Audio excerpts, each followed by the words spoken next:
পিলখানার কথা মনে নাই ভাই? পিলখানার কথা মনে আছে না ভাই? হ্যাঁ, আপনাদের রক্ত ভাই, ওই দিনের কথা আপনারা ভুলে যায় না ভাই। হ্যাঁ হ্যাঁ, রাইট, আমরা দোয়া করি আপনাদের জন্য। হ্যাঁ হ্যাঁ, এতগুলা মানুষ, এতগুলা ছাত্র মারা গেছে, আপনারা দেখেন, তারপরে তার গদির প্রতি কি পরিমাণ মায়া, আপনি চিন্তা করেন আপনারা।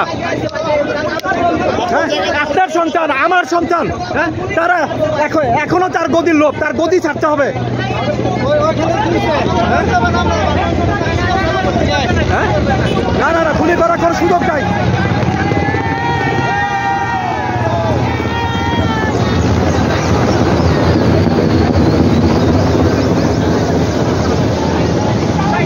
ভাই আপনারা দেশপ্রেমিক, হ্যাঁ আপনারা, না না ওইটাই,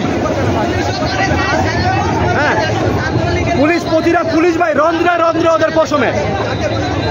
তাহলে ভাই আমাদের এই স্বাধীন বাংলাদেশে কেন গুলি চলবে? এটা কি ৭১, এটা কি ৫২? তাহলে কেন গুলি চলবে?